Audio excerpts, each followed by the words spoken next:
If you haven't seen the Netflix series The Crown, I recommend giving it a look now that the series has recently finished its 6-season run. It slumps toward the later seasons in some areas, but for the most part, it's a really well-written and dramatically engaging series that does all it can to suck you in and keep you on the edge of your seat. And you might say that's the biggest problem with it. As a work of narrative media, something like The Crown does its job impeccably. Its job being to keep you engaged and interested in the story and the characters, and to make a broader point about its subject matter. This is the case with every work of storytelling to some extent. But in the realm of nonfiction, sometimes it can be easy to lose sight of a second purpose that the work has to fulfill, which is to tell the story of what really happened.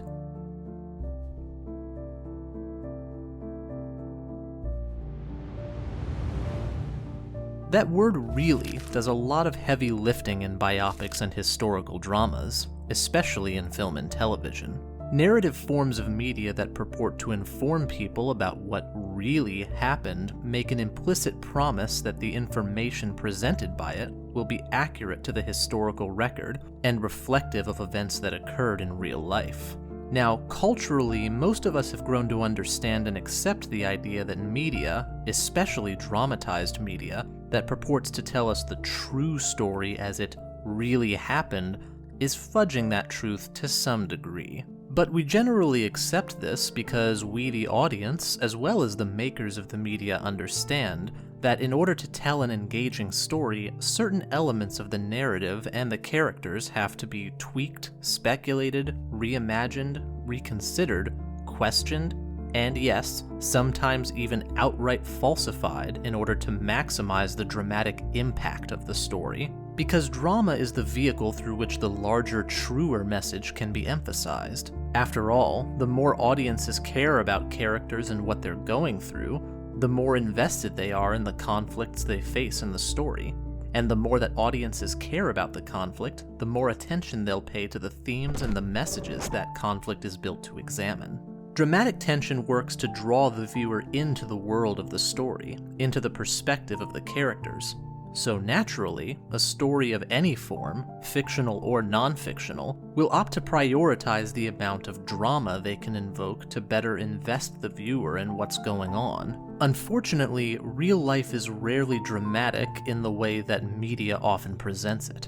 In real life, characters of future importance aren't given Marvel-style foreshadowing like John F. Kennedy in Oppenheimer. Who were the holdouts? Young guy trying to make a name for himself, didn't like what you did to Oppenheimer. What's his name? Kennedy.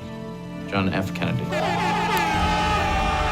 People in real life don't always make retrospectively ridiculous predictions for the purpose of being proven wrong and humiliated later on, like in Bohemian Rhapsody. Well, that's the kind of song teenagers can crank up the volume in their car and bang their heads to. Bohemian Rhapsody will never be that song. Mark these words. If they're not careful, by the end of the year, no one will know the name Queen. And oftentimes, in order to make a protagonist more likable, a story may wash over certain bad behaviors of their real-life counterpart. Because in reality, people are rarely as black and white as they often need to appear for the purpose of drama.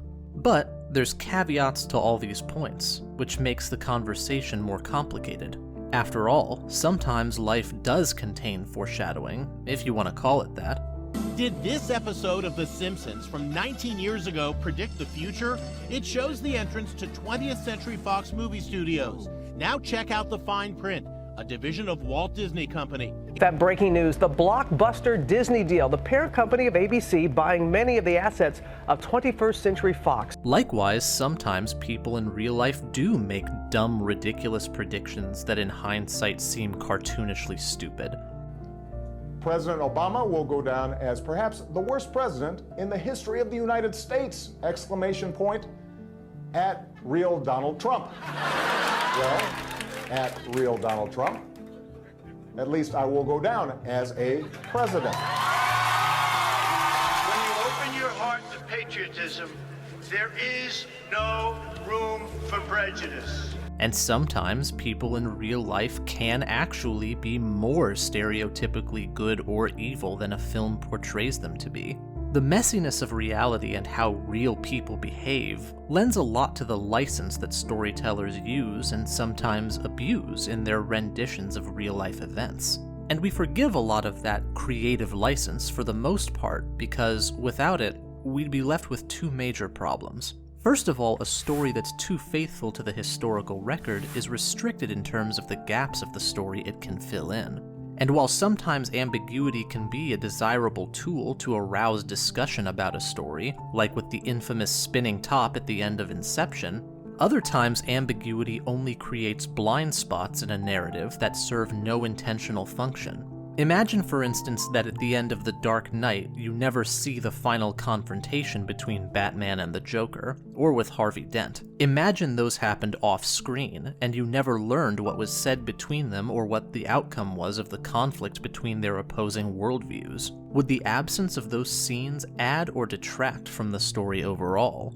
This is the problem with following the historical record too faithfully in reconstructing a story, because more often than not, the historical record will have gaps like that.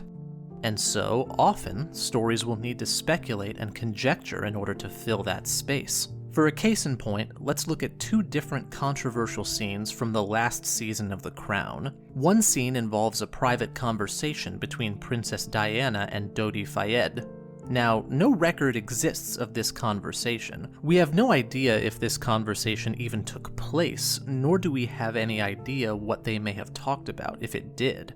Similarly, other scenes from the same season involve the other members of the royal family having private soliloquies in the form of imaginary conversations with Diana's and Fayed's ghost after their deaths. Each of these scenes roused a bit of debate when they aired, and for understandable reasons. Is it possible that the things said between the fictional Diana and Dodi were said between their real-life counterparts? It's not impossible. It could have happened, but whether it did happen is a matter purely of speculation, and even more so what was said if such a conversation actually did take place. Similarly, the ghost Diana and Dodi scenes could also have happened in real life. We have very limited insight into what Charles, the Queen, or Mohammed al-Fayed privately thought, and what sort of internal monologues they may have had in the aftermath of their respective family members' death. It's totally possible that each of these scenes did play out exactly the same way in real life. Possible, yes.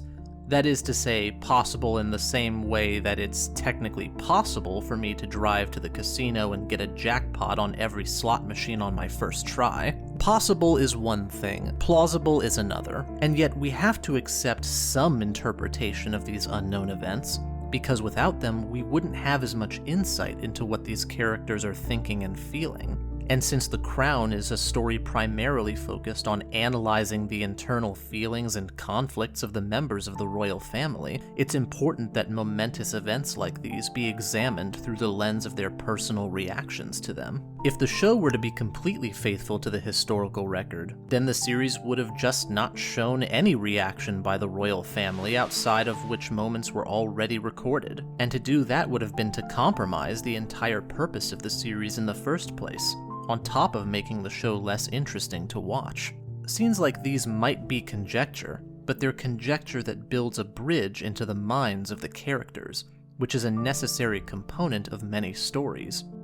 We need to see a character's internal and interpersonal conflicts, or else the trajectory of their character development becomes unclear. Without being able to see what problems a character is facing and how they struggle with and overcome those problems, we can't see how they change and what lessons they learn, which causes the themes of the story to lose their foundation, and the message of the story itself suffers as a result. The second problem with dispensing with creative license is that even in cases where information is available to us about how a certain event transpired or who said what, oftentimes, in fact, most of the time, we can't rely on the historical record being accurate. Translating a true story into a work of narrative media is a lot like studying history itself. Not only are there gaps and cracks in the story that we can't always account for, but even when we can, it is in many cases impossible to be 100% certain that what the historical record says is true.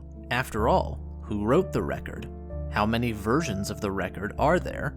What sort of agenda might one person have in telling the story a certain way? And even if no agenda is involved, how do we know that details didn't get forgotten or mixed up or altered purely due to the fallible nature of human memory? All of these problems make it unfeasible to try and recreate a story with perfect fidelity. So it seems natural, even inevitable, that we should allow filmmakers and writers and storytellers working in various forms of media the freedom to tinker with the facts in order to produce a story with optimal meaning and emotional resonance. The story, in the end, is the thing that matters, right? Perhaps. But what about when the problem isn't just speculation or reimagining the details? What about when the storyteller is no longer just molding the raw material into a more appealing shape, but replacing whole parts of the sculpture? What about when the story outright lies? There are a few examples of this that come to mind. One relatively recent example, and one that stirred some controversy upon its release in 2022, is Gina Prince Bythewood's historical wartime epic The Woman King, starring Viola Davis. This movie centers around the Dahomey Kingdom in 19th century West Africa, and follows a troupe of female warriors who fight for the kingdom against a rival empire called the Oyo. The conflict takes place against the backdrop of the Atlantic slave trade, meaning that slavery plays a role in the narrative as both a moral and economic source of conflict. One of the main dilemmas of the movie centers around the Dahomey Kingdom's desire to transition from a slave-trading economy to a more ethical subsistence on palm oil agriculture. By the end of the film, the Dahomey successfully transition their economy to palm oil, and thereby manage to abolish the slave trade within their territory, signaling the defeat of an immoral economic system and heralding the dawn of a new way of life for the people of West Africa. And everybody lived happily ever after. Or, not. The true story, as the record reflects it, is unfortunately not as happy an end as the film would lead one to believe. In reality, the Dahomey did attempt to transition to a palm oil economy, only to return to the slave trade once it became clear that the palm oil trade would never be profitable enough to sustain their kingdom. The ending of the movie is a lie. And not the usual kind of lie you ordinarily see in a true story for the purpose of heightening dramatic tension or filling in gaps to complete the narrative. No, this lie is more duplicitous than that. This is an example of a movie lying because the truth directly contradicts the core message of the film. The problem with this is that the integrity of a story's message is almost always dependent on the ending of a story, because the ending is the culmination of the characters' journeys through the story. The ending is supposed to be the resolution where all their choices and conflicts reach a point of conciliation, where the problems get resolved in a way that acts as a validation for the message the storyteller is trying to get across. A story is supposed to showcase how the viewer, the audience, can reach a similar outcome in their own lives if they follow the example set by the heroes in the story. And the problem with a movie like The Woman King is that if the story you've chosen to tell ends in a way that contradicts your central message to the point where you have to change that ending to make your point, then the message you're trying to get across loses all of its foundation, and the example that you've set through your character loses all of its authority. How is a story going to claim to know the way to overcome oppression if the real story shows that they didn't overcome oppression in the end? The 2013 biopic Saving Mr. Banks, based on the story of how the classic film Mary Poppins came to be made, acts as another example of this problem. The film revolves around the conflict between Walt Disney and P.L. Travers, author of the Mary Poppins book series, over the film rights to her work. Anyone who's familiar with the story of this movie knows that the road to securing those rights for Disney was not an easy one. P.L. Travers was notoriously protective of her work and didn't want to see it turned into a film, much less by someone who was primarily renowned as a cartoonist. And the majority of the movie acts as an introspective drama about P.L. Travers' childhood and her insecurities about selling the rights of a character who means a lot to her identity. The film indulges in the usual amount of speculation and dramatization that you'd typically expect of a biopic, until we get to the ending. If you watch the film, you might come out of it believing that Travers adored the movie. The ending of the film shows her watching the premiere in tears of joy, seeing her character brought to life on screen and treated with all the respect and dignity and grace that she so terribly feared Disney would not show. This is the version of events the film portrays, and it acts as an emotionally satisfying conclusion, but, as with The Woman King, that ending is built entirely on a lie. In real life, P.L. Travers hated the movie that Walt Disney made of her work. She was so offended by it that she stipulated that no one involved with the Disney production, in fact no American producers at all, should ever be allowed to adapt her work again while she was living. So here we have another situation where storytellers aren't just playing around with events and conjuring up invented scenes and scenarios to paint a more complete and dramatically engaging picture of real-life events. Here, they're portraying the exact opposite of what the historical record tells us happened. And sure, it makes for a better story.